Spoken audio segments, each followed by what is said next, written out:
on the highway. Hey, take note, bro.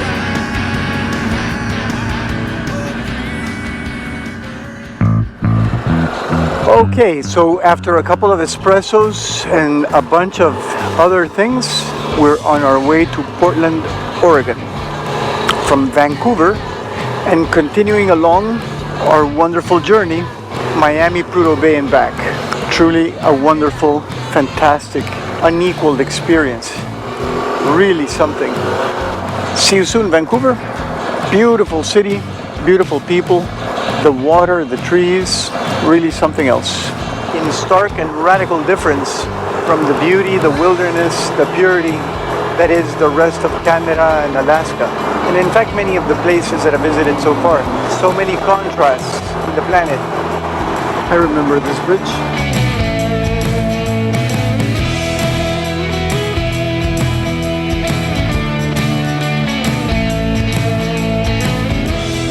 Just crossed the border, moving towards Seattle, then Portland, Seattle, Washington, Portland, Oregon. Back from kilometers to miles. I'm going to miss Canada, but I can also appreciate the beauty of being back in the States.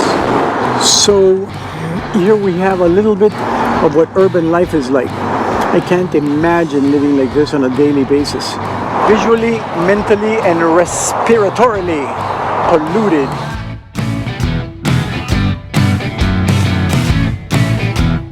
Entering Seattle, this is pretty. Traffic is sick, but this place is a rainforest, beautiful, beautiful forest, very environmental, lots of gorgeous water. I haven't had a lot of commentary today because I've been thinking. On my cross from the Canada-US border, I was asked to go into a secondary inspection. I grabbed my documents, parked my bike, went into my secondary inspection. There were 4 immigration guys and a gal, all under, say, 35, not busy. There was nobody at their desks being helped by them. One of them kind of looked up, and that was it. So I had to sit around and wait. And I thought, all right, I'm going to wait, not say or do anything, just see what happens, observe what happens. There was not even the smallest acknowledgement of my humanity, not even a look. Finally, a guy in his early 60s showed up. He looked at me and he said next, and I passed with him. We had a good conversation, resolved whatever I needed to resolve and explain. It turns out that he was a biker as well.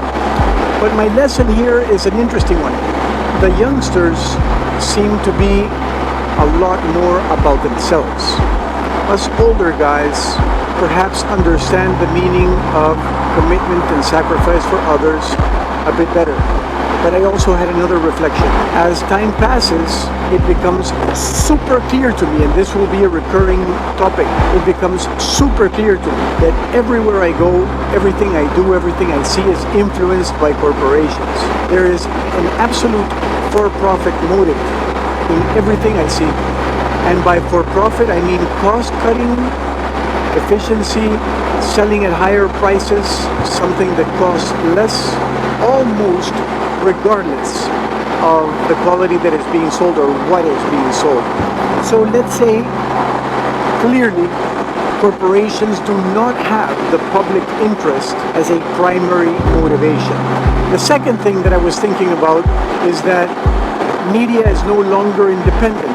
Corporations own media and therefore use it to pitch different areas of interest.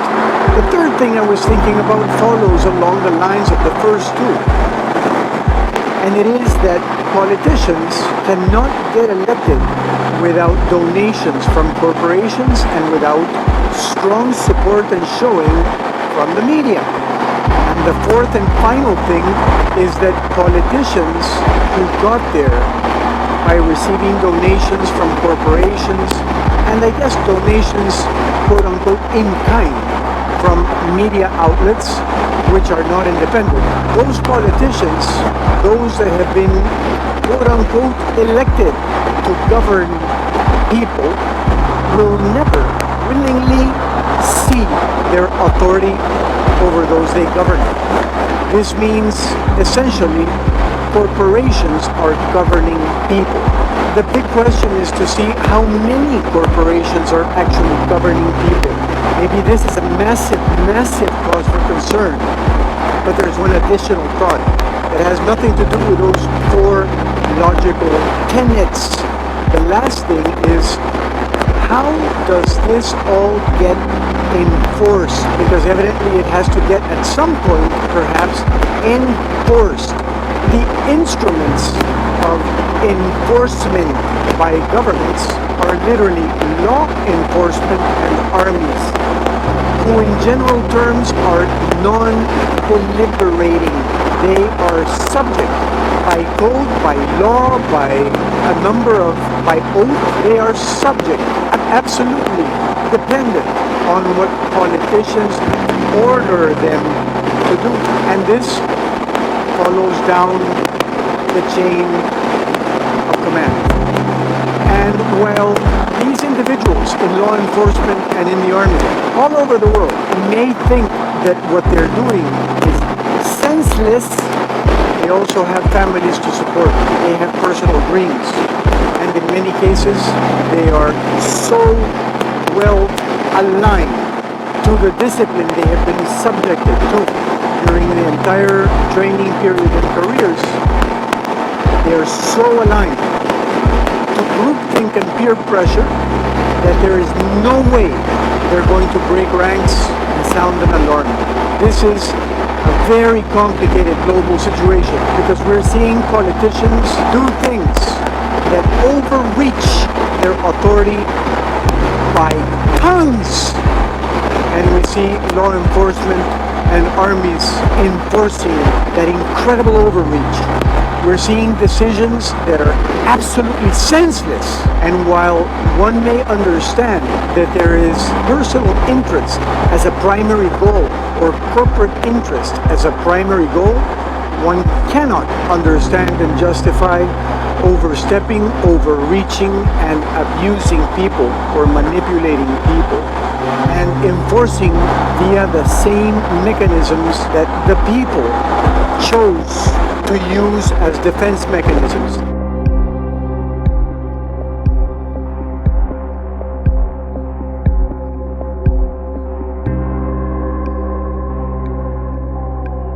We have some more fires on the right here. I don't know if you can see it on the GoPro. And this is kind of the entrance into Portland. Nice river, Lama River.